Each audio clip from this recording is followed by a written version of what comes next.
I adjusted my simple black dress in the mirror of my penthouse apartment, deliberately choosing the plainest outfit in my closet. The standard issue MacBook I'd bought specifically for family visits sat on my desk, its screen displaying a few basic digital art pieces. Nothing too impressive, nothing that would hint at the empire I'd built. The invitation to the Morrison family reunion sat on my kitchen counter, its gold embossing catching the morning light. Hosted, as always, at my sister Diana's mansion in the Hamptons. Join us for a celebration of family success, the card proclaimed, making me wonder if they'd ever celebrate any of mine. My phone buzzed, a message from my CFO about our latest acquisition. Contracts are ready, Maya. Morrison Tech's board just approved the sale. They have no idea Dreamscape Animation Studios is the buyer. I smiled, tucking the phone into my purse. 10 years of carefully hiding my success was about to pay off in the most satisfying way possible. The drive to the Hamptons gave me time to reflect on how I'd gotten here. Growing up in the Morrison family meant one thing: business was everything. My father, James Morrison, had built Morrison Tech from the ground up, turning it into a respected name in enterprise software. My sister Diana had followed perfectly in his footsteps, getting her MBA from Harvard and rising through the company ranks.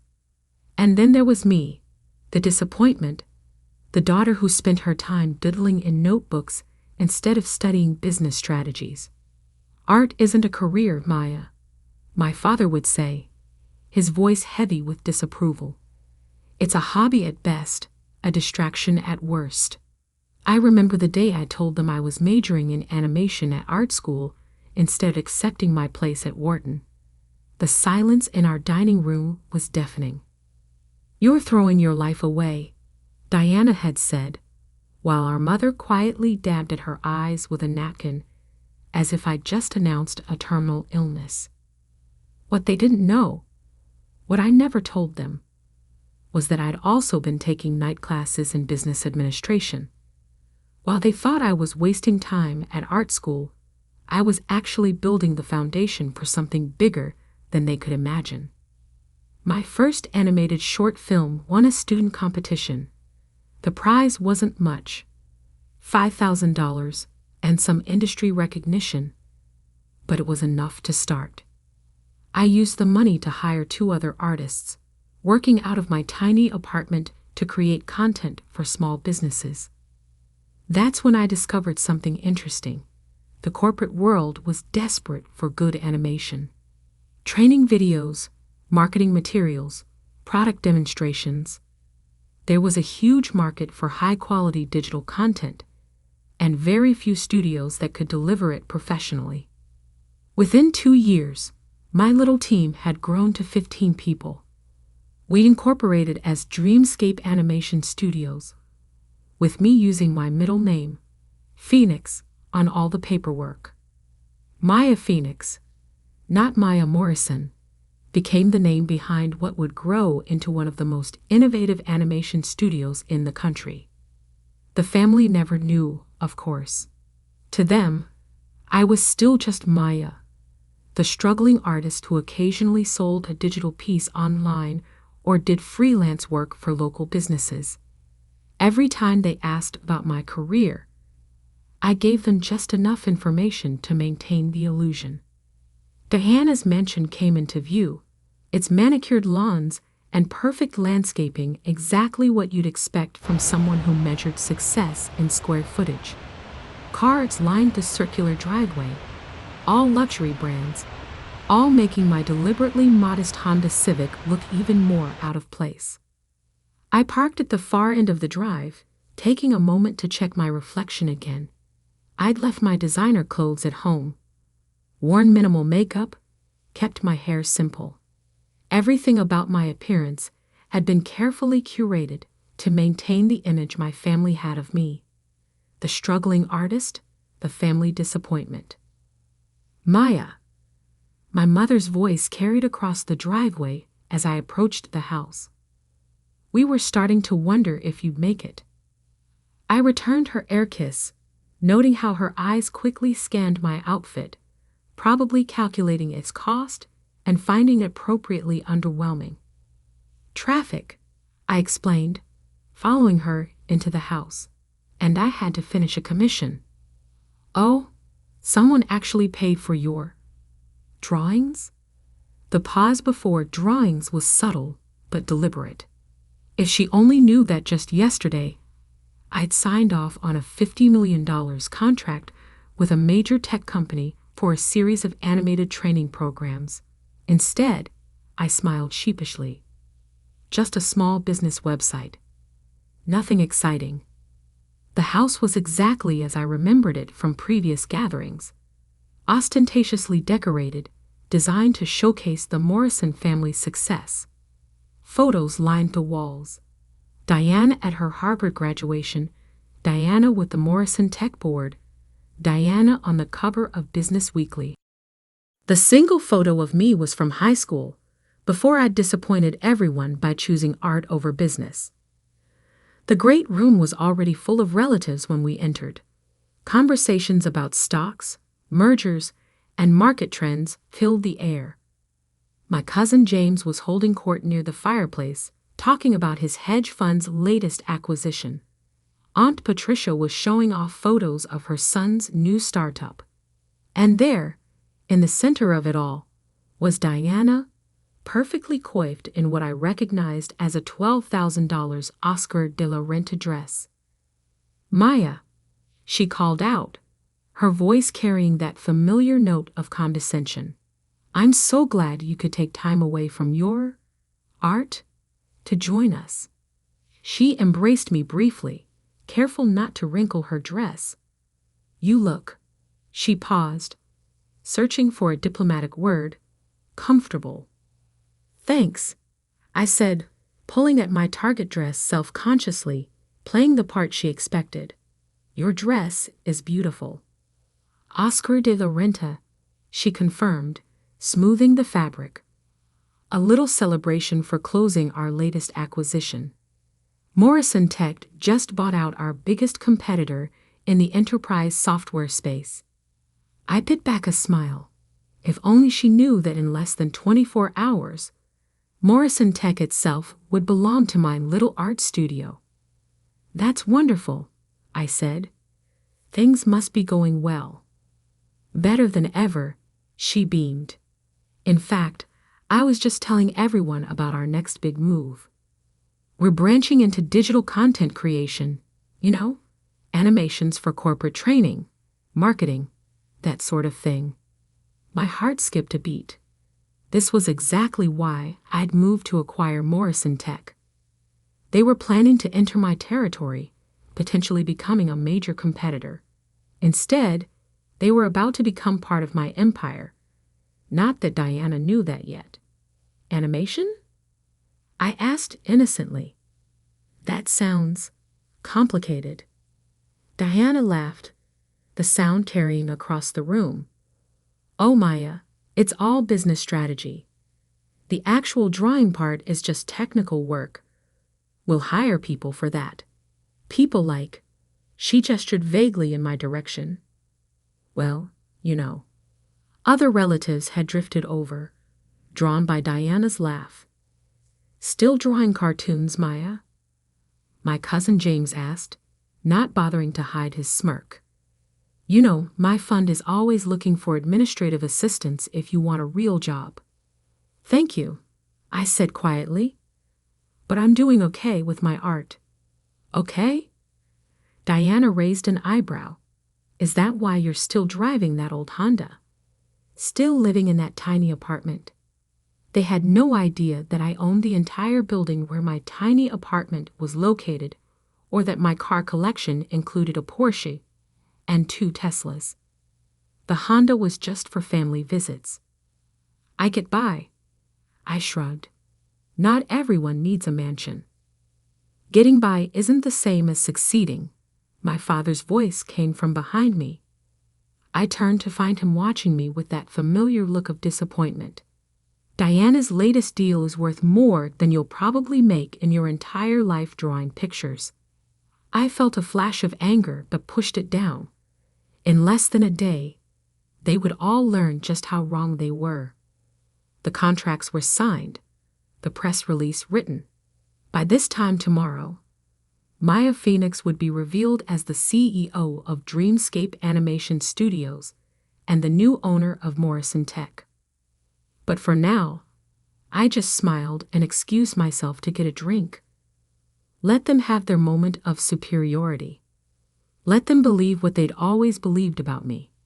After all, revenge is an art form too. The family reunion dragged on into evening, each hour bringing a new opportunity for my relatives to remind me of my perceived failures. I kept checking my phone, watching as messages from my executive team confirmed that everything was in place for tomorrow's announcement. Press release approved by legal. New York Times exclusive secured. Board transition documents ready for signing. I was standing by the floor-to-ceiling windows, watching the sunset over Diana's perfectly manicured garden, when my father approached. He held a glass of his favorite scotch, the same brand I had a case of in my office, though he didn't know that. "Maya," he said, his voice carrying that perpetual note of disappointment, "your mother and I have been talking." I braced myself. These conversations never ended well. "Diana's new digital content division will need artists," he continued. "Basic level stuff. Nothing too creative. But it would be steady work, benefits, a real salary." He emphasized real, as if what I did wasn't real work. "She's willing to give you a chance, despite your limited business experience." I took a sip of my champagne to hide my smile. If he only knew that my company's annual revenue was nearly triple what Morrison Tech made in digital services. "Thank you, Dad, but I'm okay with my freelance work." He sighed heavily. "Maya, you're 32 years old. Don't you think it's time to stop playing around with drawings and join the real world? Look at your sister. She's made something of herself." Through the window's reflection, I could see Diana holding court among our relatives, probably sharing another story of her business triumphs. She'd always been good at that, making sure everyone knew exactly how successful she was. "I know you think art is just playing around," I said carefully, "but there's more to it than you realize." "Is there?" He gestured at my simple dress, my unassuming appearance, because from where I stand, all I see is wasted potential. You could have gone to Wharton, could have been part of Morrison Tech's legacy. Instead, you chose to throw it all away for what? Digital doodles. The words stung, even after all these years, even knowing what I knew. Actually, I started, almost ready to tell him everything, but my phone buzzed again. A message from my COO. "Morrison Tech board members all confirmed for tomorrow's 9 a.m. meeting. They have no idea what's coming." I swallowed my confession. Less than 12 hours. I could wait that long. "Actually what?" my father prompted. "Nothing," I said. "You're right. I made my choices." He shook his head and walked away, leaving me to watch the final rays of sun disappear behind the trees. Across the room, I heard Diana's laugh ring out again. "Maya's always been different," she was saying to our Aunt Patricia. "Some people just aren't cut out for real success. At least she's finally accepting the hand up we're offering." I checked my watch. 7:30 p.m. In less than 14 hours, everything would change. The rest of the evening passed in a blur of subtle jabs and condescending offers of help. Cousin James offered to teach me basic business accounting. Aunt Patricia suggested her daughter could help me build a proper website for my little art business. Even my mother got in on it, quietly showing me job listings for graphic design positions at local marketing firms. Through it all, I maintained my facade of quiet resignation, playing the role of the struggling artist they all expected me to be. But inside, I was counting down the hours. Finally, as the party wound down, Diana cornered me by the coat check. "I hope you'll seriously consider Dad's offer," she said, her voice dripping with folks' concern. "The position wouldn't be anything too challenging, just basic artwork for corporate presentations, employee handbooks, that sort of thing. We'd start you at an entry-level salary, of course, but it's better than whatever you're making now." I thought about my penthouse office overlooking Central Park, about the team of over 200 artists and animators who worked for me, about the groundbreaking projects we were developing that would revolutionize digital animation. "I'll think about it," I said. "Don't think too long," she advised. "Once we announce our expansion into digital content next week, we'll have plenty of qualified applicants. I'm only offering because you're family." I nodded, accepting my cope from the attendant. "Speaking of announcements, will you be at the office tomorrow?" "Of course," she said proudly. 9 a.m. sharp. We have a major meeting with our mystery buyers. Some big animation studio is interested in partnering with us. She smirked. "See what happens when you think bigger than just drawing pictures."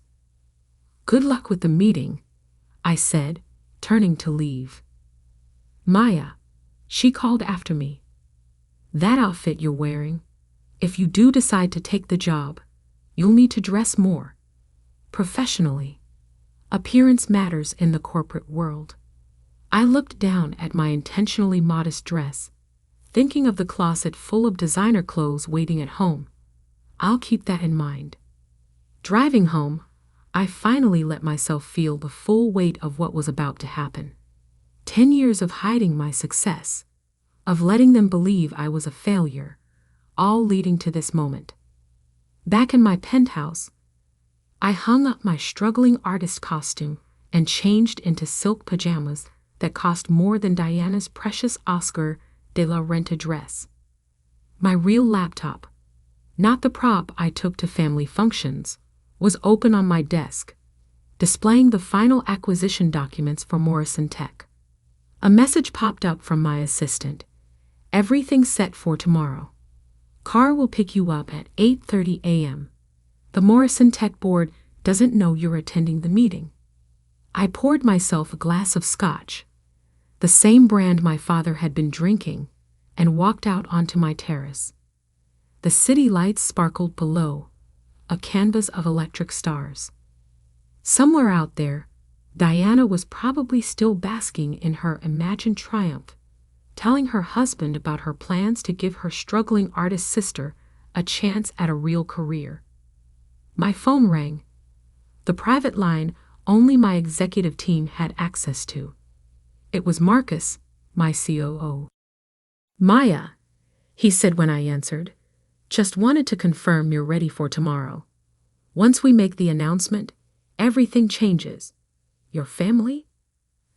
They'll finally see the truth," I finished. "All of it. Are you sure you want to do it this way? We could send someone else to the meeting. Keep your identity private a little longer." I thought about my father's disappointment, Diana's condescension, all the years of being treated as less than because I chose art over their version of success. "No," I said firmly. "I want to be there. I want to see their faces when they realize who they're really dealing with." After hanging up, I stayed on the terrace for a long time, thinking about the journey that had brought me here. Every dismissive comment, every patronizing offer of help, every family gathering where I'd had to bite my tongue, it had all led to this moment. Tomorrow, they would learn that the daughter they dismissed as a failure had built something bigger than they could imagine. Tomorrow, they would understand that success doesn't always look the way they think it should. Tomorrow, Maya, the struggling artist, would be revealed as Maya Phoenix, CEO of Dreamscape Animation Studios and the new owner of Morrison Tech. I smiled, raising my glass to the city lights. The art of deception was about to become a masterpiece of revelation. The Morrison Tech boardroom looked exactly as I remembered it from childhood visits, all mahogany and leather, old money and older pride. I stood in the private elevator, wearing a custom Channel suit that cost more than 6 months of the entry-level salary Diana had condescendingly offered me. "Ready, Miss Phoenix?" Marcus asked beside me. We'd worked together since the beginning. When Dreamscape was just 3 people in my apartment, I checked my reflection in the elevator's mirrored walls. Gone was the carefully cultivated image of the struggling artist. Today, I looked every inch the CEO I truly was. "Ready?" I confirmed, just as the elevator doors opened to the executive floor. Diana was already in the boardroom, speaking animatedly to the other board members. My father sat at the head of the table, looking imperial in his custom suit. Neither of them noticed me at first, too busy discussing their plans for the future. A future they didn't realize was about to change dramatically. "The Dreamscape representatives should be here any minute," Diana was saying. "Once we finalize this partnership, Morrison Tech will dominate the digital content space." "Actually," I said, stepping into the room, "there's been a slight change of plans." The room fell silent. Diana's mouth dropped open, her professional composure cracking for the first time I could remember. "Maya?" My father stood up, confusion evident on his face. "What are you doing here?"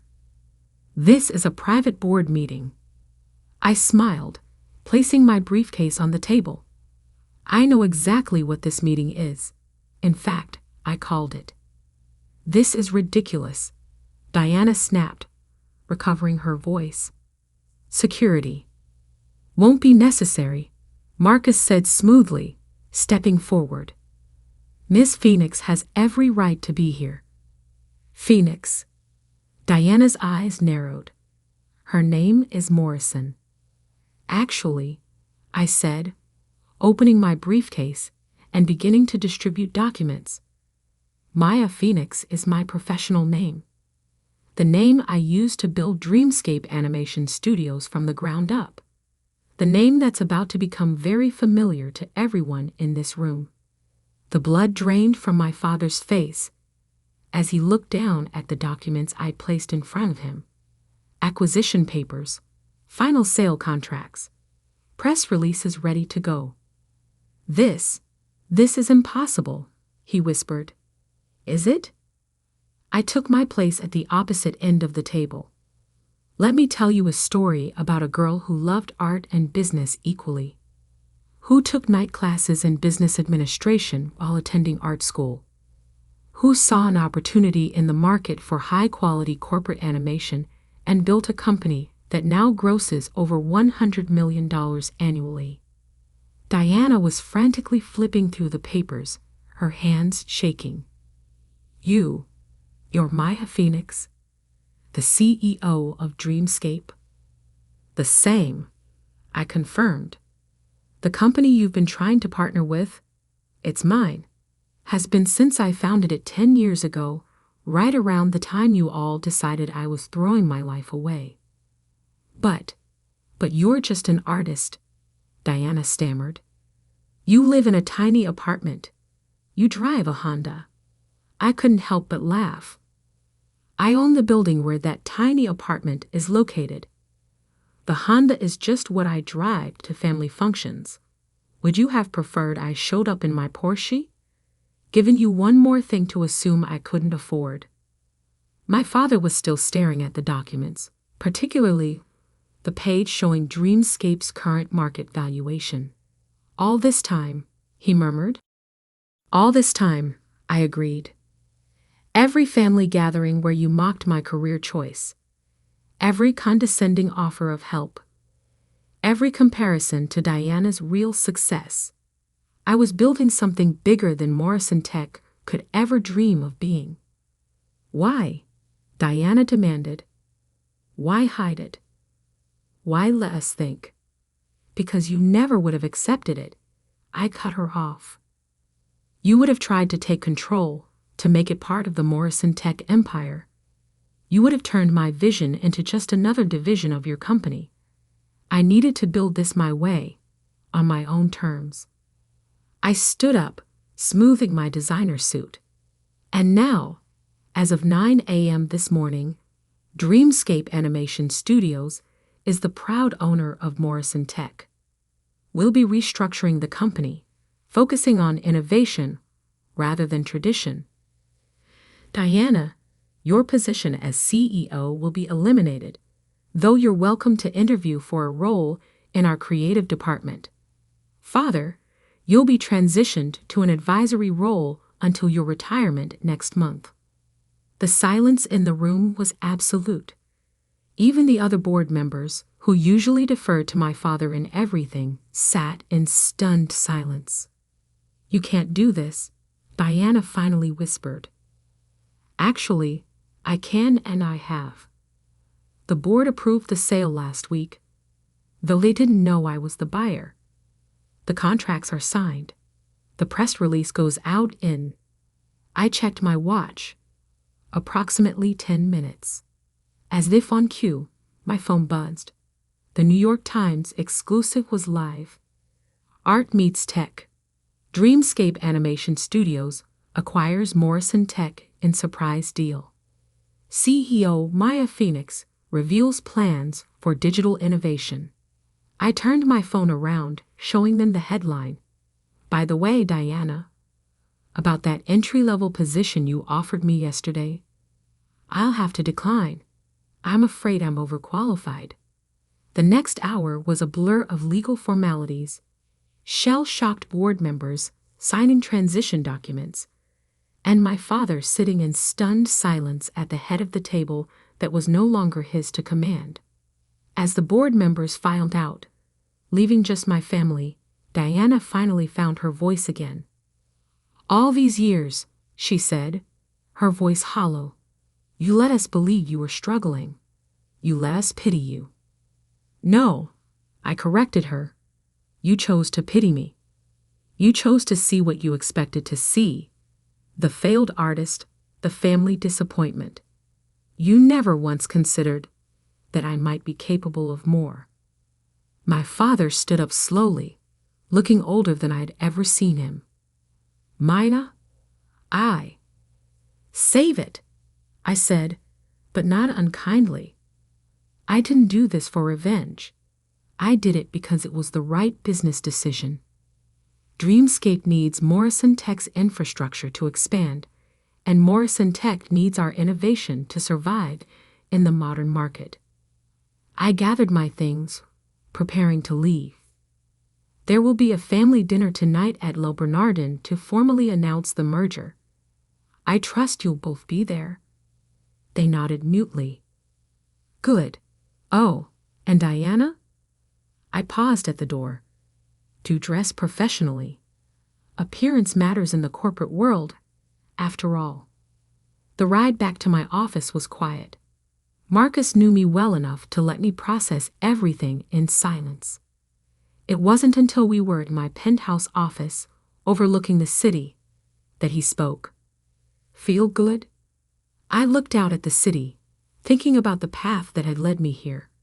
It feels right, like finally finishing a painting I've been working on for 10 years. My phone was flooding with messages. Relatives who had suddenly seen the news, who were just now discovering that the struggling artist they dismissed was actually one of the most successful CEOs in the digital media space. Cousin James, who had offered to teach me basic accounting, had already sent 3 messages asking if we could discuss potential synergies with his hedge fund. Aunt Patricia, who'd suggested her daughter help me build a website, was calling repeatedly. Even my mother had texted, Why didn't you tell us? I left them all unanswered. They'd have their chance to talk at dinner tonight.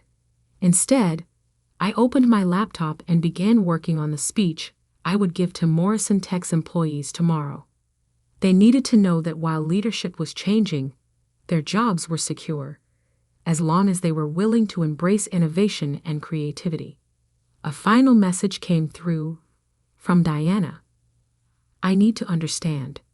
Please, can we talk before dinner? I thought about it for a long moment before replying.